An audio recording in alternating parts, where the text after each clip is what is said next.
Assembly, and especially the distinguished members of Senate Committee on Electoral Matters.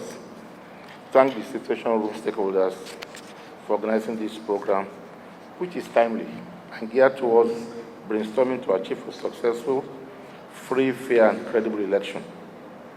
Yesterday, we hosted the INEC chairman and his team, and they assured us that they are where they think they ought to be at this particular point in time in respect to the off-cycle elections.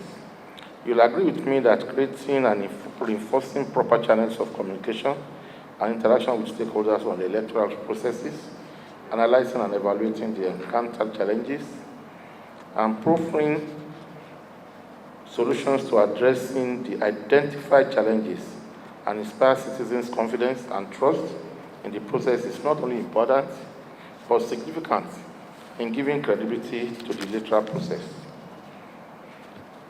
You recall that the Ninth Senate worked assiduously to secure the review of the Electoral Act 2010, and in fact, the National Assembly carried out a total overhaul and holistic review of the entire provisions of the Act, which gave birth to the new Electoral Act 2020 that was used in the conduct of the last 2023 general elections. The signing of the Act on 25 February 2022 was widely celebrated as a victory for democracy, especially due to the collective action taken by citizens, including you people here, who demanded electoral reforms. But since after the election, these demands have not only continued, but the voices of citizens have become louder.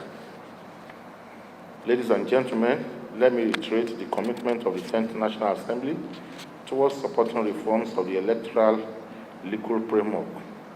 The committee will partner with all stakeholders, including representatives from the INEC, civil society organizations, the Office of the Attorney General of the Federation and Minister of Justice, the National Institute of Legislative and Democratic Studies, as well as other relevant professional bodies to ensure that the electoral process and its outcome gains the trust of the electorate.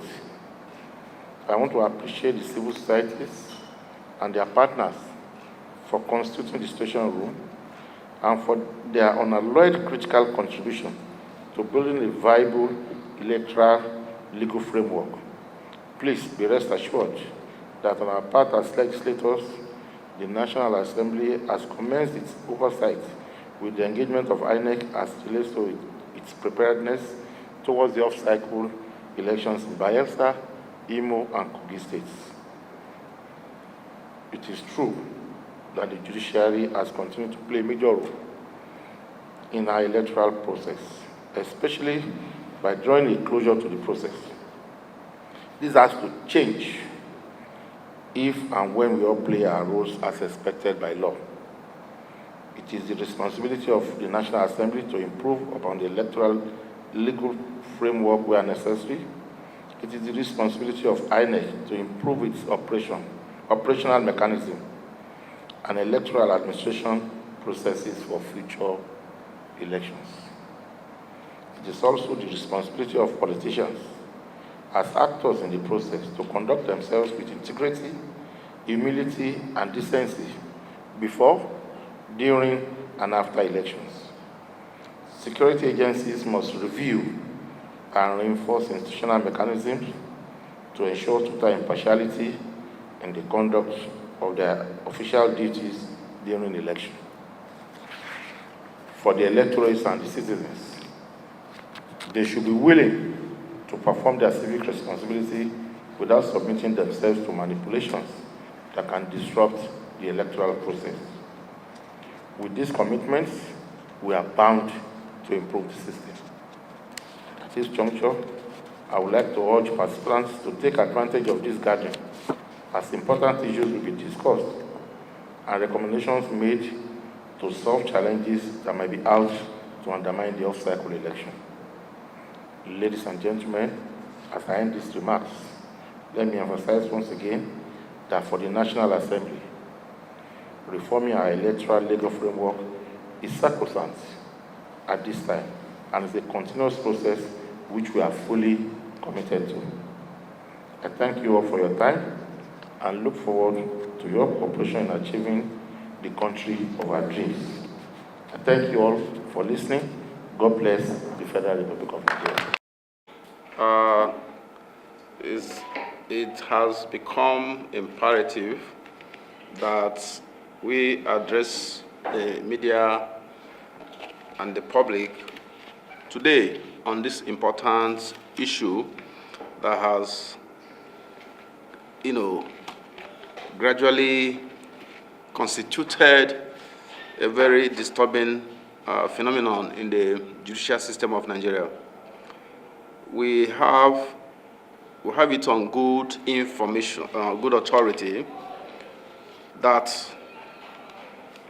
what is going on around the Court of Appeal is something that urgent steps need to be taken to check any possibility of compromise on the part of the hierarchy of that court system. Gentlemen of the media, in this conference, we want to deeply express our concern about a matter we consider to be very important that threatens the very foundation of justice and fairness in our beloved nation. We have received alarming information from highly credible sources within the judiciary, which compels us to bring these critical issues to the attention of the public and the relevant authorities. I want to start by informing the media that we have already drafted a letter of complaint to the head of the judicial system in Nigeria, head of the judiciary in Nigeria, who is the Chief Justice of Nigeria, Justice Olukayode Ariwola, yes. We have already briefed him on this, and we have also made a lot of recommendations on what his office needs to do, particularly the NJC, to correct the problem. The first one is the practice of centralization of political cases in the Court of Appeal.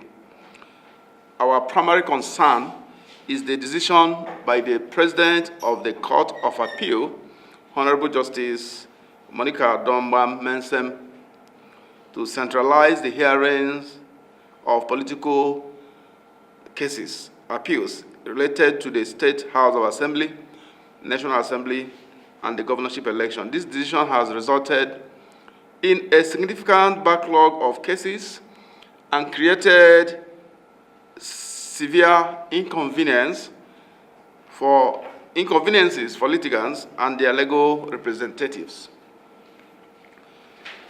The President of the Court of Appeal has directed that all appeals arising from the southern part of the country to be heard in Lagos, while those from the north should be heard in Abuja. While centralization may have been initiated with good intentions, it has caused unnecessary hardships and financial burdens on individuals who have to travel long distances to attend hearings. And by the way, as aware of background information, Nigeria has about 20 divisions of the Court of Appeal all over all parts of Nigeria. You have the Abuja division, you have the Kaduna division, Sokoto division, Lagos division, Asaba division, Owerri division, Calabar, Port Harcourt, and others. So she decided that all the appeals that are coming from the election petition tribunals from specific regions of the country, some should go to Lagos and others should come to Abuja. As we said, centralization may have been initiated with good intentions. It has caused unnecessary hardships and financial burdens on individuals who have to travel long distances to attend to hearings. There are allegations from very high quarters of corruption and predetermination of outcomes. We are deeply troubled by allegations of corruption that have emerged as a result of this centralization. It is being alleged that litigants are engaging in financial transactions to secure favorable judgments. Furthermore, there are claims that the President of the Court of Appeal may be involved in determining who sits on particular appeal cases and possibly even predetermining the outcomes of these cases. These are mere allegations. Of course, by her appointment, she is the one that determines whoever from that level of the judiciary to sit on any cases. That is within her own authority. But some people are raising some kind of allegations which we think the authority of the judiciary need to look at critically and ascertain the merits or demerits of these allegations, and if they have no merit, to make it widely known to litigants who are actually complaining, because these people have reached us. We are not speaking from nowhere. We are speaking based on information that have been fed to us over a number of days. These allegations of corruption, interference in the judicial process are not only distressing, but pose a significant threat to the integrity and independence of the judicial system. We were informed that the alleged sums of money involved are staggering and runs into millions of dollars in foreign denominations. That is what the allegation says, and it is left for the authority in the judicial system to investigate this. And I'm sure if a properly constituted panel of investigators within the judicial system is put in place, I'm sure there will be a lot of litigants who will be willing to give, who will be willing to testify. I'm sure there will be a lot of them who will be willing to come out openly and tell their stories. The next one is on the plight of justices. It is essential to acknowledge that the justices hearing these cases are facing considerable challenges. Many of them have expressed their discontent with the centralized system, as they have little say in the selection of cases and are unable to effect necessary changes. We have heard their concerns about decentralizing the process to bring justice closer to the people. Our call to action. The centralization of cases in Court of Appeal has created serious issues that demand immediate attention and resolution. The inconveniences and additional expenses incurred by litigants are not consistent with the principle of justice, transparency, and accessibility to justice. Uriwa is calling on the relevant authorities to investigate these allegations of corruption and interference in the judicial process. The integrity and reputation of the Nigerian justice system are at stake, and it is imperative that swift and decisive action is taken to address the concerns. We are urging the leadership of the Court of Appeal to reconsider the centralized approach and explore alternative methods that ensures proximity to justice delivery for all Nigerians. It is also our considered opinion that the chairman of the National Judicial Council should set a machinery in motion to find the ways and means of encouraging whistleblowers to volunteer information to the hierarchies of the judiciary. Most of the whistleblowers are scared. They don't want to come out openly and maybe give out information. That's why so many of them, we begin to look for NGOs to tell those information. That's why we are conveying it to the public through the mass media of communication. And we have also initiated a complaint, official complaint that we have. These things we have told you now, we have already tabled it before the Honorable Chief Justice of Nigeria for the judicial head of the country to investigate. And if found to be meritorious, then actions should be taken to effect redress. In closing, we want to emphasize that the rule of law is the foundation of any just system. If these allegations, where is that book? If these allegations are not addressed, the very essence of justice in Nigeria may be completely eroded. It is our duty to protect the rights and freedoms of every Nigerian citizen, and we will continue to advocate for a transparent, fair, and accessible justice system. Once more, we want to call on the Chief Justice of Nigeria, that is, in case what we're going to say here now is not in the body of the letter we sent to him.